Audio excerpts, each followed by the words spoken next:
Di sebuah kampung kecil yang tenang di pinggiran kota, hiduplah seorang janda bernama Lestari.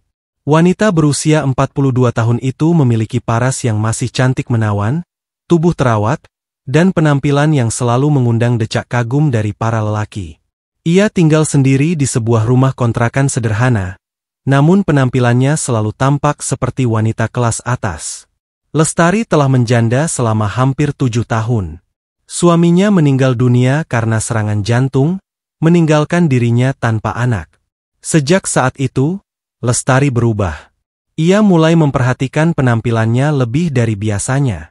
Ia kerap mengenakan pakaian ketat, berdandan menor, dan sering terlihat di warung atau pos ronda, bercengkerama dengan para suami orang yang ada di kampung. Awalnya, warga masih menaruh iba. Mereka memahami kesendirian Lestari. Tapi lama-kelamaan, perilakunya mulai jadi buah bibir. Ia sering terlihat menggoda para pria beristri dengan kata-kata manis dan lirikan mata penuh makna. Tak jarang, beberapa istri di kampung itu mengadu ke RT karena suami mereka pulang dengan wajah berbeda setelah berbincang dengan Lestari. Salah satu korbannya adalah Andi, suami dari Rini, pasangan muda yang baru 2 tahun menikah. Andi adalah seorang pekerja bangunan yang ramah dan bersahaja. Ia sering pulang sore hari, dan di perjalanan pulang, ia melewati rumah kontrakan Lestari. Awalnya hanya sekadar menyapa. Tapi lama-kelamaan, Lestari mulai membuka percakapan yang lebih personal. "Andi, capek ya kerja? Sini dulu duduk, saya buatkan kopi," ajaknya suatu sore sambil mengenakan daster tipis yang memperlihatkan lekuk tubuhnya. Andi awalnya menolak dengan sopan. Tapi Lestari tidak menyerah.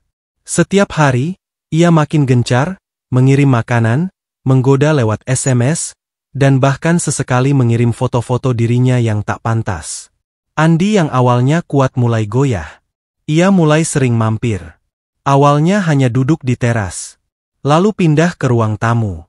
Hingga pada suatu malam, Rini curiga karena suaminya pulang lebih larut dari biasanya. "Andi, kamu dari mana?" tanya Rini ketika Andi pulang dengan aroma parfum asing. "Ah, kerja lembur, RI," jawabnya cepat. Tapi Rini tidak bodoh. Ia mulai mencari tahu.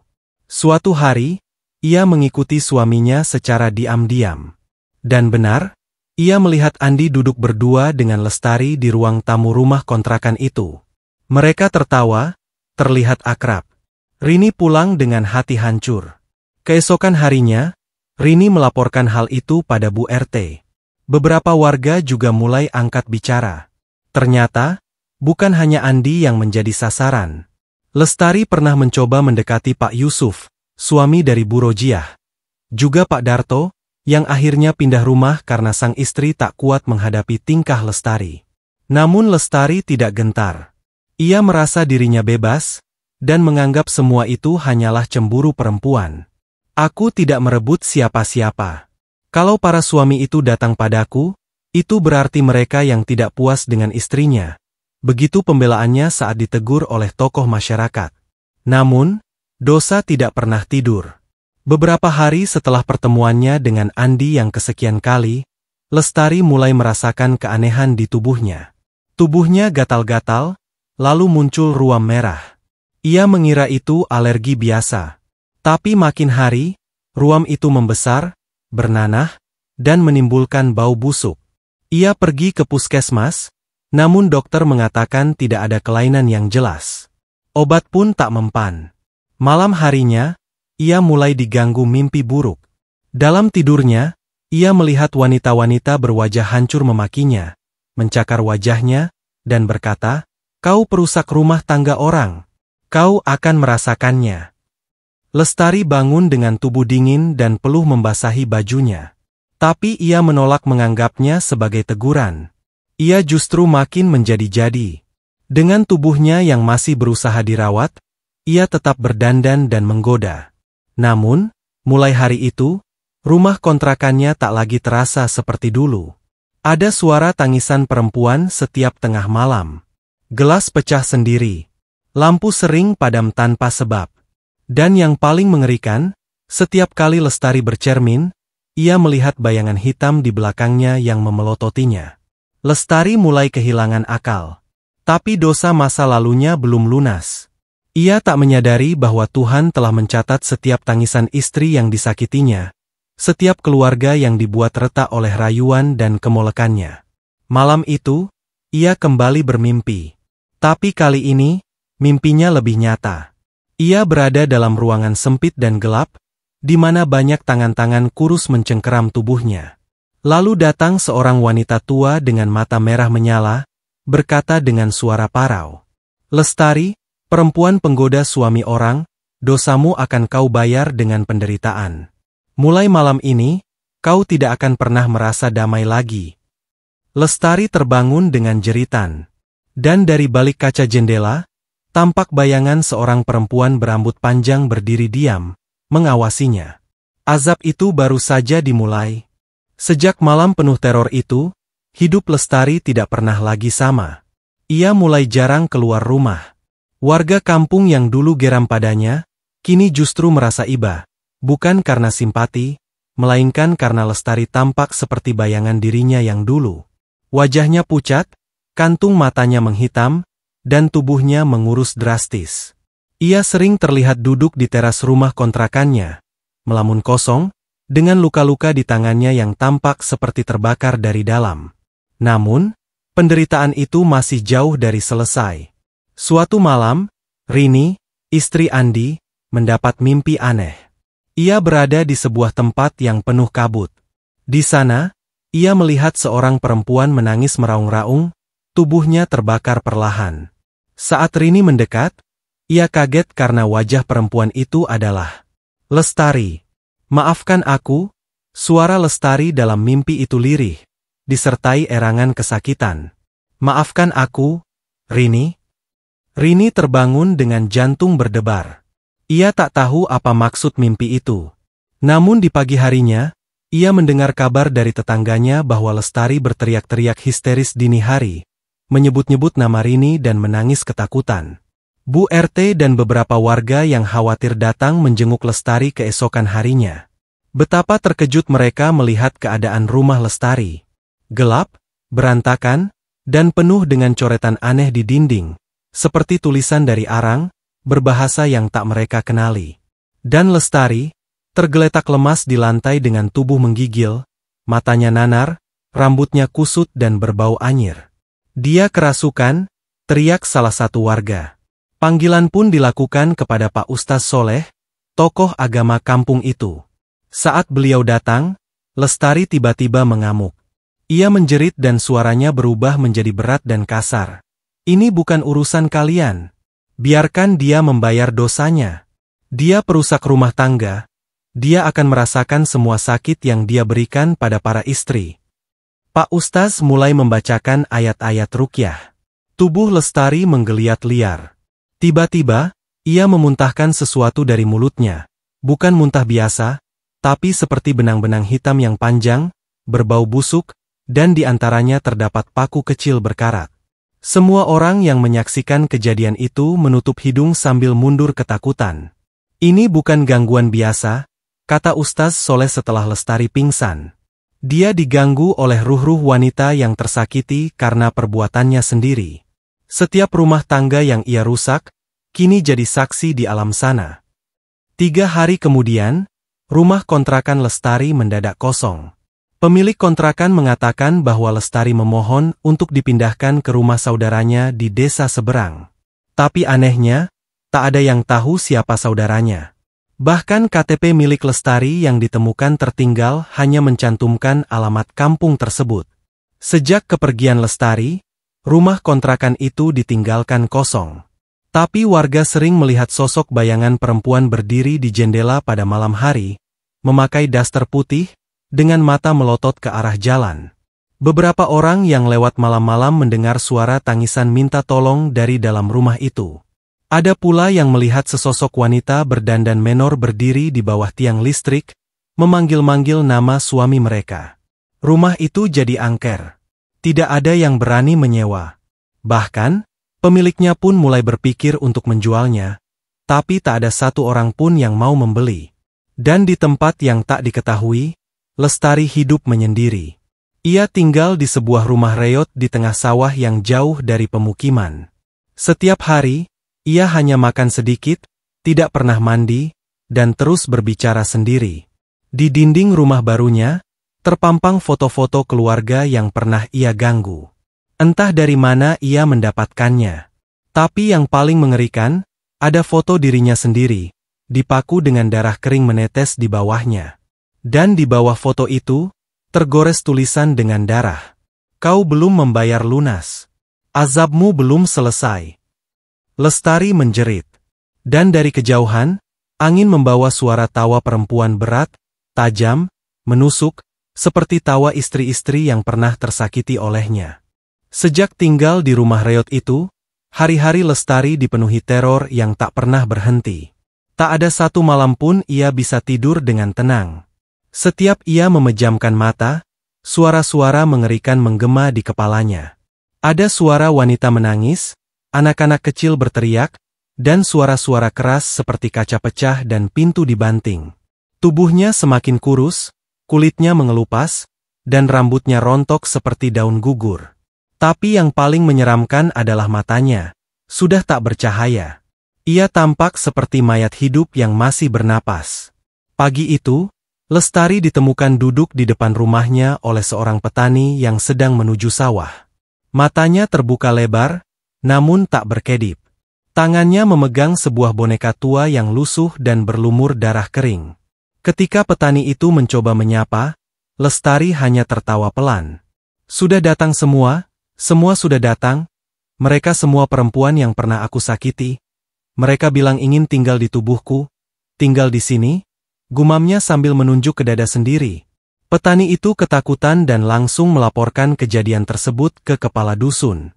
Tak lama kemudian, datanglah beberapa warga dan seorang dukun tua bernama Ki Parlan yang dikenal mampu menghadapi gangguan dari dunia gaib.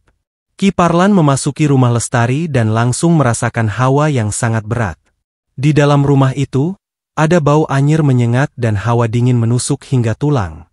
Dia sudah tidak sendiri di sini, gumam Ki Parlan. Ia meminta beberapa orang menyiapkan sesajen dan memulai ritual pembersihan. Namun baru beberapa menit berlalu, tubuh Lestari kembali mengamuk. Kali ini lebih dahsyat dari sebelumnya. Ia menjerit, menangis, lalu tertawa seperti orang gila. Aku tidak mau. Jangan bawa mereka. Biarkan mereka bersamaku. Mereka sudah jadi bagian dari tubuhku, jeritnya.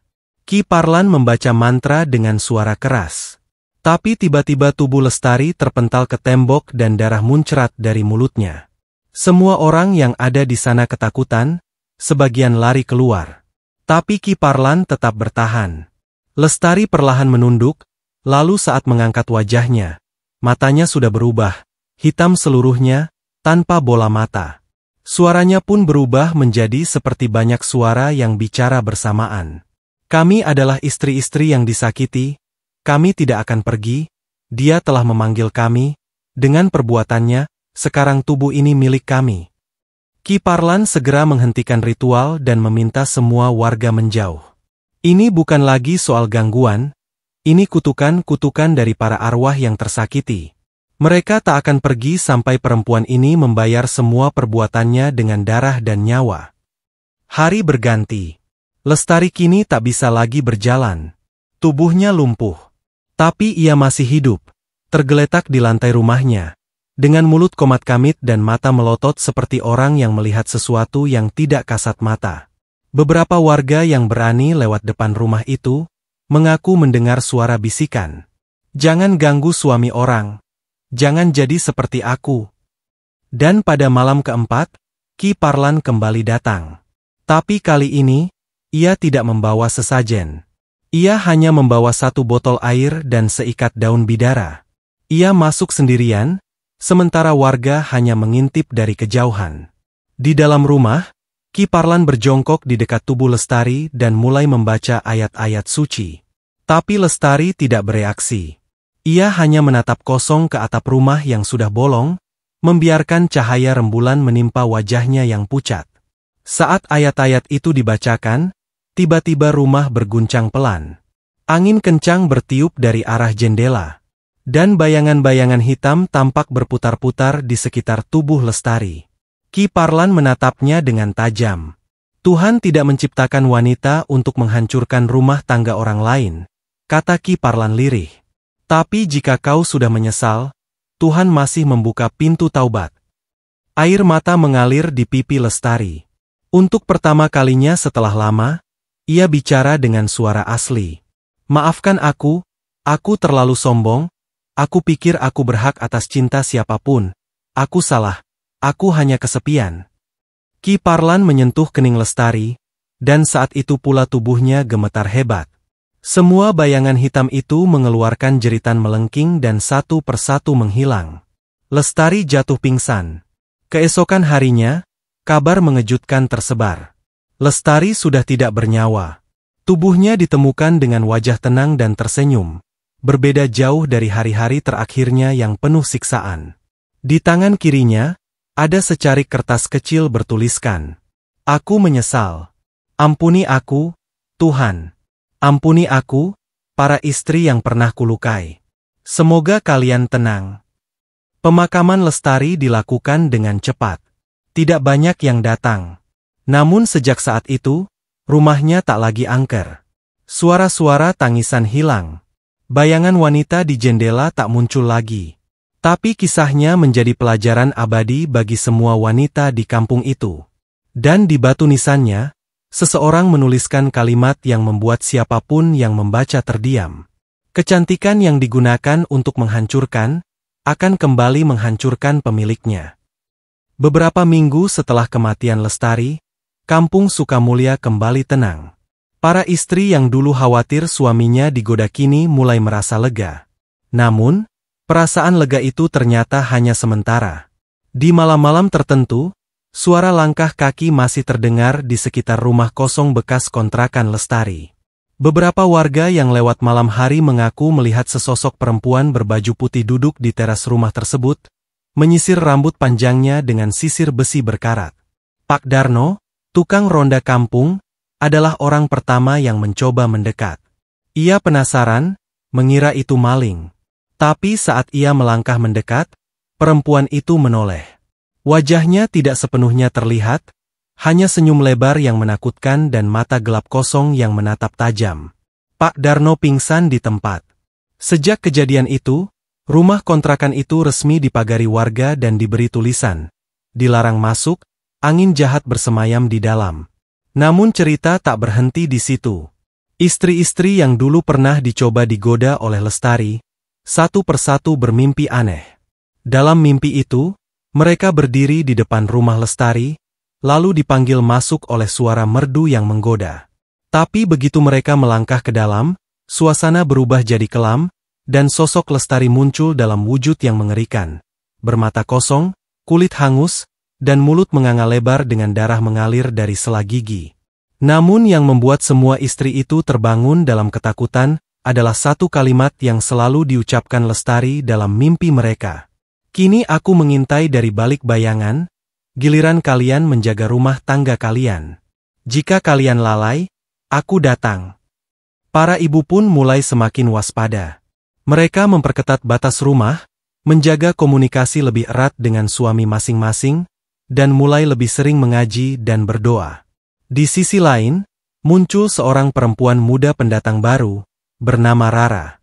Ia tinggal menumpang di rumah bibinya yang tak jauh dari bekas kontrakan Lestari. Rara adalah perempuan yang sangat cantik dan pandai merias diri. Senyum dan tawanya memikat banyak lelaki, bahkan para suami yang biasanya pendiam, mulai jadi rajin keluar rumah sejak Rara datang. Awalnya, para istri mengira Rara hanya gadis polos biasa. Tapi perlahan-lahan, kehadirannya mulai memunculkan kecemasan. Ia sering terlihat mengobrol dengan para suami saat ronda malam. Ia juga tidak segan memeluk atau bersikap genit dengan dalih, sudah seperti keluarga sendiri. Suasana di kampung pun mulai tidak nyaman lagi. Sampai suatu malam, Rara bermimpi buruk. Ia berada di sebuah ruang gelap, penuh cermin retak. Dari balik cermin-cermin itu, muncul wajah-wajah perempuan menangis, lalu di tengahnya muncul Lestari, berbisik lirih. "Jangan ulangi jejakku. atau kau akan mengalami lebih dari yang aku alami. Rara terbangun dengan tubuh dingin dan basah oleh keringat. Namun ia mengabaikannya. Ia tetap melanjutkan kebiasaannya menggoda para suami. Sampai pada malam Jumat Legi, seluruh kampung kehilangan listrik. Gelap total. Langit mendung, dan angin bertiup kencang. Rara yang tinggal sendirian malam itu, tiba-tiba mendengar ketukan di pintu. Tok, tok, tok. Siapa? Tanyanya, tak berani membuka pintu. Tak ada jawaban. Tapi suara ketukan itu berubah menjadi hentakan keras. Duk, duk, duk.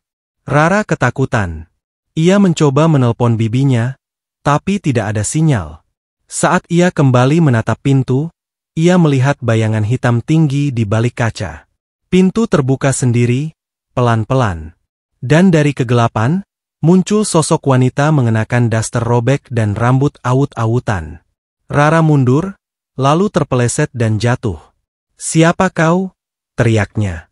Wanita itu mendekat, lalu menatap Rara dengan mata gelapnya. Darah menetes dari sudut bibirnya. Dan ia berkata dengan suara serak namun jelas. "Sudah kuberi peringatan, sekarang rasakan jejak yang kau injak." Rara menjerit histeris. Warga sekitar mendengar teriakan itu, tapi ketika mereka datang ke rumah, Rara sudah pingsan, tubuhnya gemetar tak terkendali. Esok harinya, Rara mendadak berubah. Ia tidak mau bicara dengan siapapun. Hanya duduk memeluk lutut dan menatap kosong. Ketika ditanya, ia hanya berkata, "Dia datang dari cermin, dia bilang aku hampir menjadi lestari." Bibinya pun memutuskan untuk membawa Rara kembali ke kampung asalnya. Kejadian itu membuat warga percaya bahwa arwah Lestari tidak hanya menyesali perbuatannya, tapi juga menjaga agar tak ada yang mengikuti jejak kelamnya. Seolah-olah alam telah menunjuknya sebagai penunggu bagi siapa saja yang berani menggoda suami orang. Dan legenda Lestari pun menjadi cerita yang diceritakan turun-temurun, tentang seorang janda cantik yang menggoda suami-suami, menerima azab dari dunia dan akhirat, lalu menjadi penjaga moral bagi kampungnya, dengan cara yang mengerikan. Beberapa bulan telah berlalu sejak Rara dibawa pergi dari kampung Sukamulya. Rumah bekas kontrakan Lestari tetap kosong, terkunci rapat, dan semakin reot dimakan waktu. Meski tak lagi ada gangguan langsung, bayang-bayang kisah Lestari tetap melekat di benak warga. Mereka percaya, tempat itu kini menjadi sarang arwah-arwah yang pernah tersakiti karena perselingkuhan. Namun tak ada yang menyangka, kutukan itu tidak berhenti di sana. Suatu malam, sebuah mobil hitam berhenti di depan rumah kosong itu. Dari dalamnya keluar seorang wanita berusia sekitar 40 tahun, penampilannya elegan, dengan tas mahal dan sepatu berkilau. Namanya Mira, janda kaya dari kota yang baru saja membeli rumah tersebut untuk dijadikan villa pribadi. Ia tidak tahu menahu soal kisah Lestari. Ia hanya tahu harga rumah itu sangat murah, padahal bangunannya luas dan letaknya cukup strategis. Para warga mencoba memperingatkan, tapi Mira malah tertawa. "Apa kalian masih percaya dengan hantu janda? Sudah 2025, Bung," katanya sinis. Dan benar saja, malam pertama ia tinggal di rumah itu, Mira sudah menunjukkan siapa dirinya. Ia mengadakan pesta kecil bersama beberapa tamu pria dari kota.